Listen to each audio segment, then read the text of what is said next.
All right, man. Welcome to today's episode, How Satan Tries to Destroy Your Marriage. So, what I'm seeing more and more and understanding is just how real it is that, there's good and evil. There's God and Jesus, and there's Satan. And I'm just understanding like we need to really see Satan's strategies so we can defeat them and overcome them. So that's what this is going to be about today. But first, wanted to share the featured review.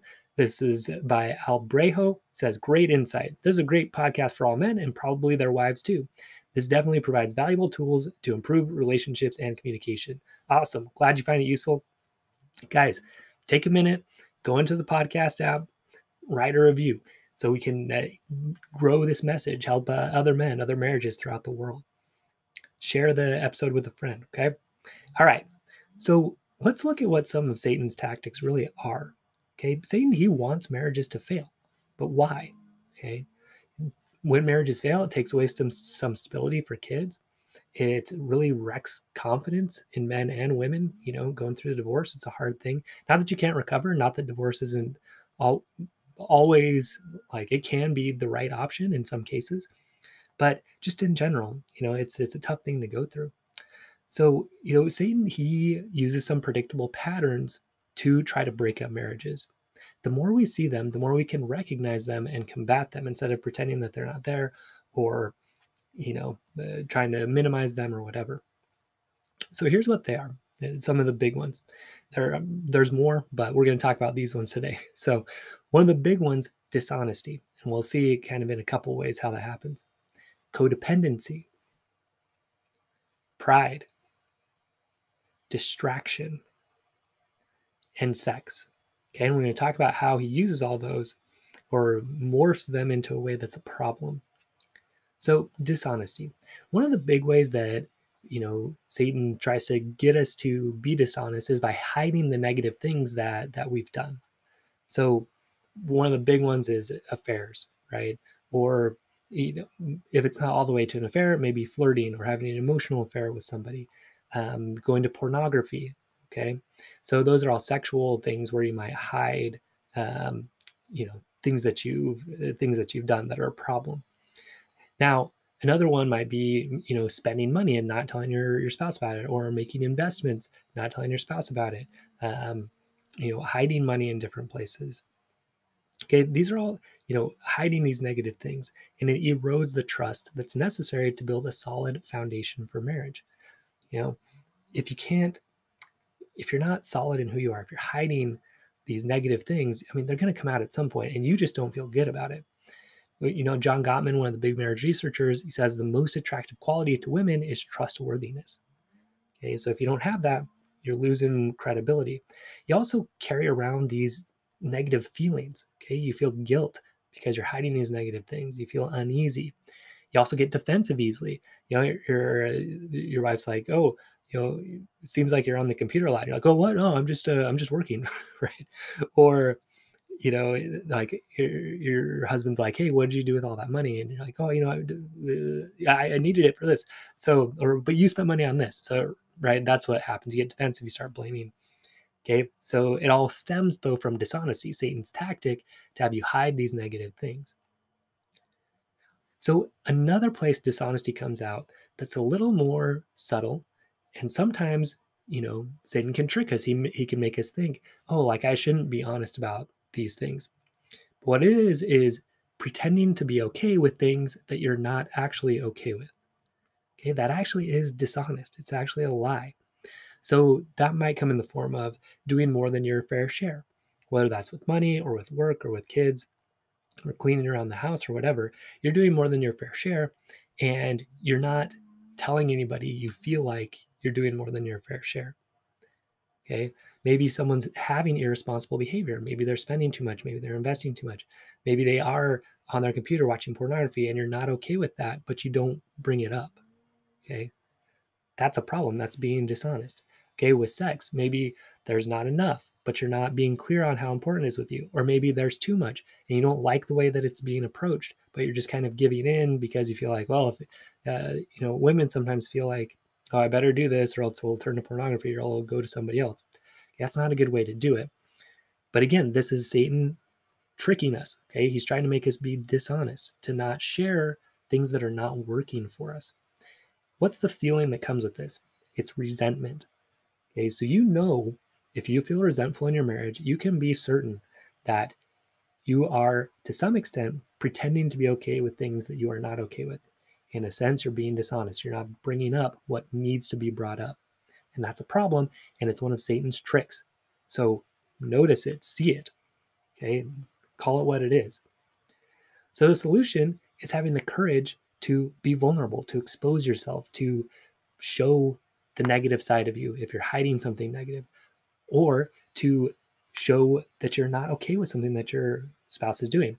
Now that may to you even seem like a negative that you're sharing because you want to seem like Superman or Superwoman. You want to seem like you can do anything. And finally saying like, hey, I can't do this anymore. This isn't going to work. This isn't okay with me. That takes strength. Okay, both of them take strength to show the negative things you've done and to show, hey, I can't really take this anymore. This isn't okay with me anymore. So again, those are both hidden by lies. The way you know if you've got a problem is if you feel guilty, uneasiness, defensive, or blaming, or if you feel resentful all the time. Solution, be more honest. Okay, expose yourself. Expose who you really are, what's important to you.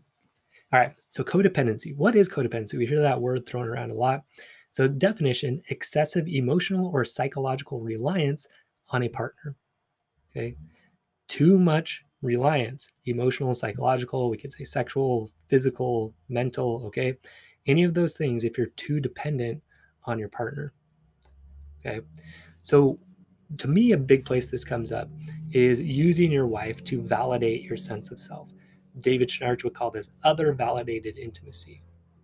This is what I call mosquito behaviors. Okay, this is where you go around, you're doing the right things. Okay, you're cooking, you're cleaning, you're helping with the kids, you're doing those things, you're making the money, but there's strings attached to it. Okay, there's this sense of like, okay, like I'm doing my part, now it's time for you to do your part. Okay, now how is that reliance on them? Well, it's reliance because you don't feel good enough about yourself or what you're doing that you need your spouse to tell you like, oh, like you're amazing, and give you attention, appreciation, affection. You're so great. Thank you for doing everything. Oh, like I'm so turned on by the things you're doing. Let's have sex now. Okay. You're reliant if you need those things, right? If you need those things to feel good about yourself. Okay. There's a difference. So going back to the last one, right? If you feel like you're doing more than your fair share, okay, probably what you're doing is some of this, right? Where you're kind of going overboard, hoping something comes back to you, but not actually making that explicit. Okay. So you do all this, and then you get frustrated when you don't get it. I call that the mosquito cycle. You give till you can't give anymore. Then you get frustrated, you get upset. Yeah, you yell, right? You stop doing things. Okay. So that to me, that's a big part of codependency. This emotional or psychological reliance on your partner to tell you that you're good enough, to tell you that you're a good person, a good husband, to show you you're attractive, right, by having sex with you. Okay. In extreme cases, codependency can mean really over functioning, like taking care of all the money stuff, taking care of all the kids stuff, cooking everything, providing all the emotional support. And that enables the other spouse to underfunction, to not step up and grow, right, and take care of things that he or she really needs to. So what's the solution here? And again, this is Satan's trick, right? He wants us to think like, oh, like my wife has to make me happy, or my husband has to make me happy. And if they don't, I can't be happy. Okay. Or I can't feel satisfied. I can't be appreciated unless my wife gives that to me, or my husband gives that to me. Okay. So that's a trick. That's a trick of Satan. It's not real. Okay. You can feel happy even if your spouse isn't making you happy, because they can't anyway. You got to make yourself happy. So what's the solution? You got to stand on your own 2 feet. You got to make clear requests, right? This is what I'd like. Here's why I'd like it. And you have to just get that sense of, okay, like, yeah, I'm going to do this with the kids, but why? Because I want to be a good husband, because I want to be a good father. I'm going to do this for my wife. Why? Because I want to be a good husband. That's the kind of husband I want to be. Okay. Would I like some of this? Yes. But I'm not going to try to make some, what David or Robert Glover would call a covert contract. I'm not going to say, yeah, I'll do this, but by the way, I'm not going to tell you this, but when I do this, I expect you to have sex or tell me thank you all the time or whatever. Okay. So again, solution, you grow in your strength. You stop being so dependent on the other person to feel good about who you are. You feel good about who you are because you are in integrity. You're living according to who you want to be. By the way, that's extremely attractive and it feels super great. You feel confident, you feel powerful. That's where you want to be. And that's what Satan does not want you to be. Okay. He does not want you to feel powerful. He wants you to feel dependent. Okay. All right. So pride. Again, this is an idea from David Schnarch, Jennifer Finlayson 5. This idea of one up and one down. Okay. This was probably the big revelation for me over the past months to year is how much I fell into this prideful approach to my marriage and to my wife of taking a one-up position above her. It's kind of related to codependency in a way where you need to be sort of above, you need to feel superior to your wife and she needs to feel inferior, right? So if you're taking that one up position, you're always trying to show your wife that you're superior in some way. Okay, so it's like from the movie Matilda or the book Matilda with Miss Trunchbull. If you're not familiar with that, she's like the principal in the school and just a terrible, terrible principal. Very, sadistic, right? She enjoys inflicting pain on the people around her.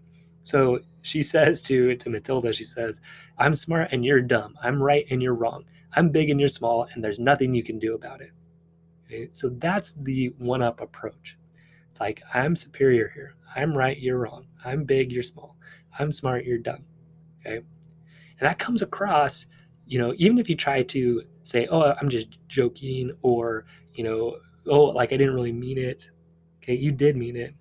That's the truth. So where are some places this can come up? Like financially. Okay, so you may be taking a one-up position if you're like, "Hey, look, you don't really know anything about investments or spending money, so I'm going to take care of that." Okay. Or mentally, you might say, "Yeah, you think that way politically, but that's pretty stupid. Like, this is a better way to think about it." Or, "I went to more school than you, so I'm smarter than you." All right. Or emotionally saying, like, "Well, I can kind of handle my emotions and you can't, so I'm better than you."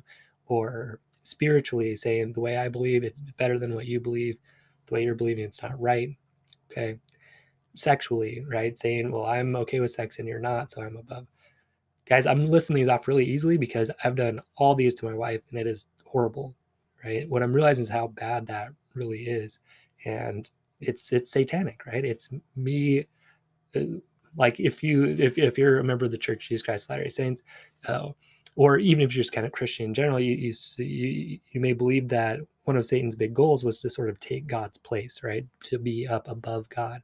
So this is Satan's style, right? He wants to be superior. That's what he's always going for. He wants to pull other people down, push other people down, so he's above them. And when you get into this, guys, when I get into this, that is following Satan, and it is not good. Okay, it's evil.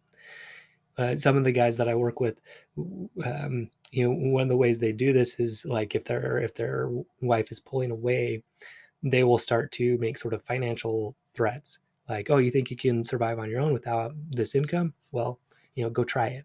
Right? So basically, trying to put themselves in this one-up position, like, "Oh, you need me, right? You need me. You better come back to me," that kind of thing. And that's this one-up position. And what I try to help them see is, look, you know, that is the problem. This is what she's trying to get away from, is this whole thought process that you're better than her, that you're above her, that she needs you and she better choose to be with you or she's in trouble. That's what has to change. You've got to get to where you really see her as an equal and not in this one down position. So another way this can come across is like showing the world that you sort of stepped down from your throne to take care of her. So, if your wife maybe struggles with depression or anxiety or sexual abuse or something like that, right?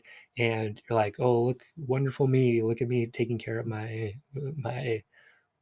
non-functioning or not as well functioning wife, right? Or husband, if it's going that way." Okay. So you look like sort of a martyr or a hero.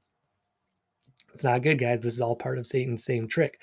like saying, oh, like I'm so much better, I'm so much superior, and you're lucky to have me, right? If that's kind of your thought process, you're falling into this pride, and you cannot create a good marriage like that. I tried it for a long time, guys. It does not work.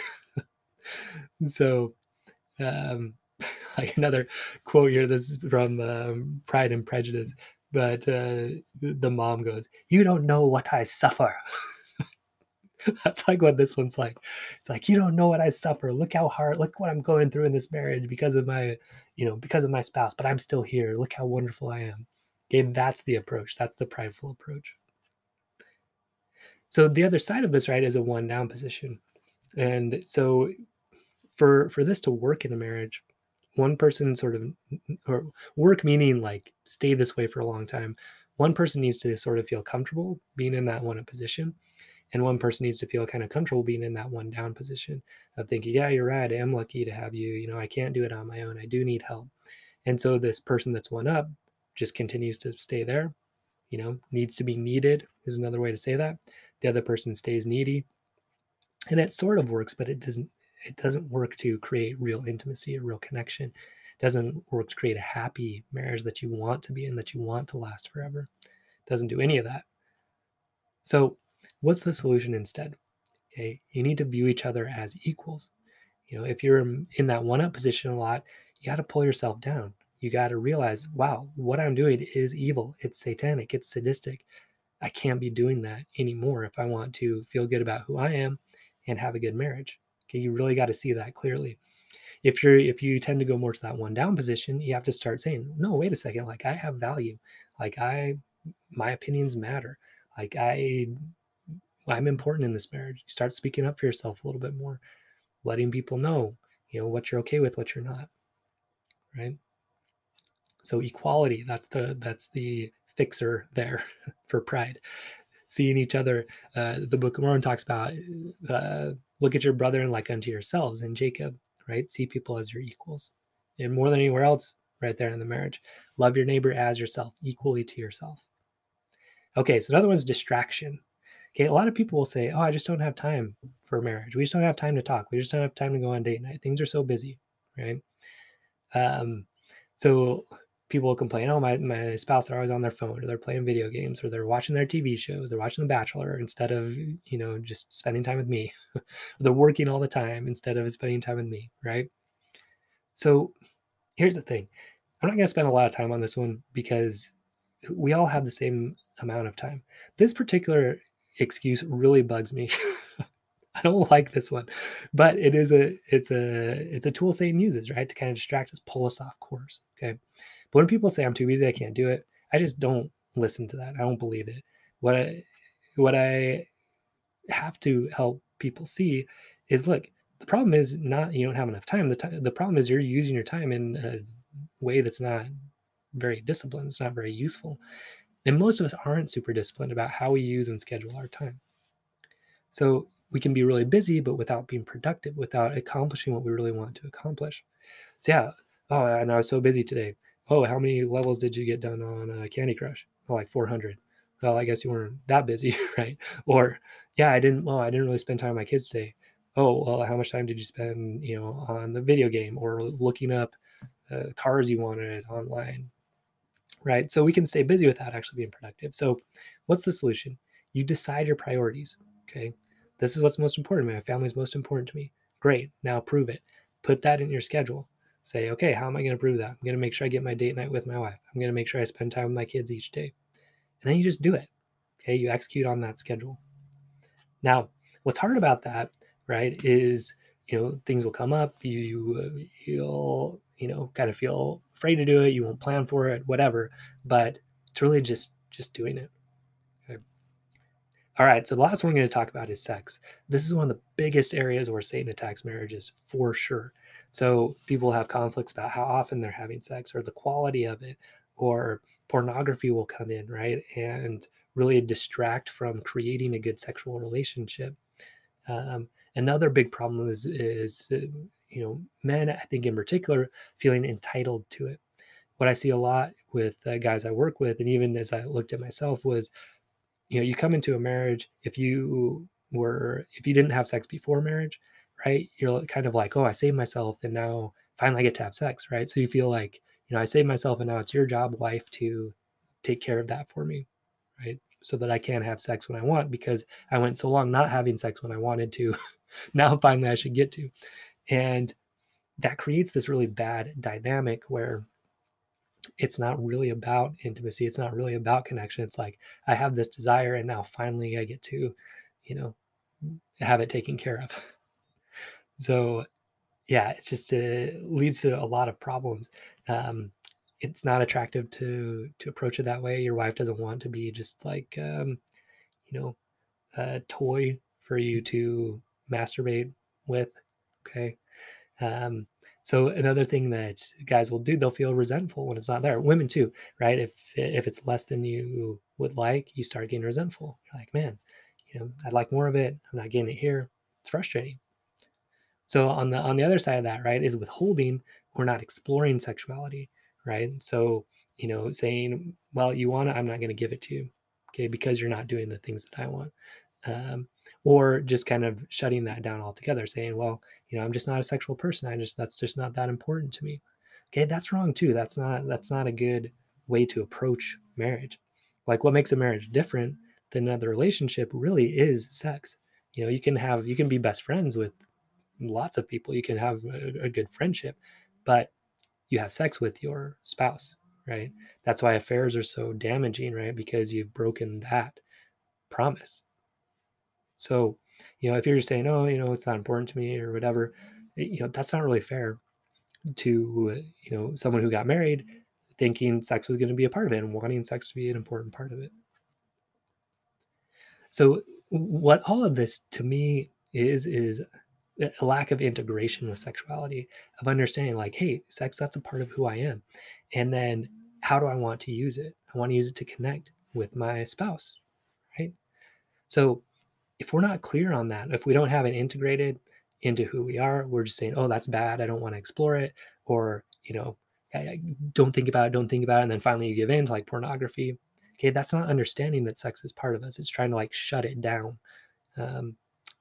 Or it's not really taking the time to figure out how we want to use our sexuality. So again, coming back to Satan's approach here, right? Sex, it's a powerful force in us. And so Satan either wants us to say, oh, well, don't use it at all, which is not a good approach, or just kind of go crazy with it, do whatever you want. That's not really a great approach either. So the solution is to really just ask yourself, I have my sexuality. How do I want to use it? Okay. And then you use that as the measure for your sexual behavior. I just did a bonus episode about masturbation, whether that's a sin or not. And it really comes down to this question, right? How do I want to use my sexuality? Okay. Well, does masturbation, is that going to be part of it or not? Is that going to help me use my sexuality the way I want or not? Is it going to help me? For me, my own statement is I want it to help me connect with and have fun with my wife. And so, is this helping me get there or not? There's not an exact right answer for people on that. Okay. You want to answer it for your situation. The other part is being honest about how important it is to you in your marriage. If you're on the side where, it just isn't, it just isn't working to not have sex or to not have it very often at all, you got to be honest. Like, hey, this is a huge deal for me. I need this to work, to feel like marriage is something I want to, that I'm going to be happy in and that I want to continue. But you also have to look very hard at how you're approaching it. Am I approaching it in a way that's positive? Am I using it as a way to connect? Or is it just like, hey, I want this taken care of and you better take care of it? Because that, or I'm divorcing you, right? Have sex with me or I'm divorcing you. That is going to lead to a problem if it's just about taking care of that physical need. But if it's like, no, I want to connect with you sexually because that's important and that's a part of our communication, and this is kind of showing that, something that's important to me is not important to you, and you're not really willing to work on it, and I'm not okay with that. That's very different, and that's the approach that is going to be more effective. Okay. Sex is about communication. It's a way of saying, yeah, we're united, we're together. We want to be together. All right. So in summary, Satan, he is actively trying to destroy your marriage. Don't think he isn't. Okay, realize that. So this is done mainly through lies. Satan, he's the father of all lies. Don't forget that. So one way that he uses deceit, or that we can fall into it, is by hiding our mistakes. You'll know if you're doing that if you feel guilty or defensive, or you're hiding what's not working, right? You're not being honest about what's not working in your marriage, and then you'll be feeling resentful. So the solution in both cases is honesty, showing the things that you're doing wrong, being clear about that, or being clear about what's not working in your marriage. Then you don't have to feel resentful anymore. The other way is doing mosquito or covert contracts, right? Codependency, saying like, oh, look at how good I am. Can't you just tell me how great I am, right? Can't you just have sex with me? Look how much I did for you, right? Solution there is being in integrity, right? Choosing the type of husband you want to be, type of father you want to be, serving your wife because that's just the way you want to show up. And then if you want something, just asking for it clearly. Okay, another big one, this one up versus one down, this pride, right? This desire to put your wife in a lower position. Guys, you got to look at that. That's very evil. It's very wrong. Solution there is equality, seeing her as your equal. Distraction, okay? Your phone, put your phone down, right? Prioritize your wife. Say, this is the time I want to spend together. Let's have some time to talk. Let's go on our date night. With sex, right? Integrate it. Know it's part of you. Decide how you want to use it. Make sure you're in integrity with that. Use it as a way to connect. Okay. And then be honest. Be honest about how much you like it, what you'd like to try, what you wouldn't like to try. If you're being very withholding with it, you got to look at that. You can't just say, oh, no, we're not going to have sex. That's not okay with me. And just think your spouse is going to be fine with that, because that's not fair.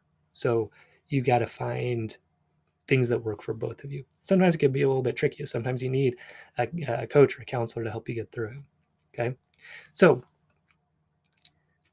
lots to talk about. Satan does lots of tricks, but we can get through them. So what I want to invite you to do is join the course I'm going to be starting. It's going to be coming up next week. So essential skills for a happy marriage. And what I'm also calling is basic marriage training. I really see this as a battle, right? A battle against Satan, a battle against what he's trying to do to destroy us. And what do we need to do and understand so that we can find truth and happiness and love and passion in our marriage? There are just skills that you need to learn, and you can learn them. You can do it. All right. So stay strong, man. If you haven't joined my email list, head over to mikefraziermd.com and jump on it so you can get notified of when the course comes up. All right, man. Stay strong. We'll see you next episode.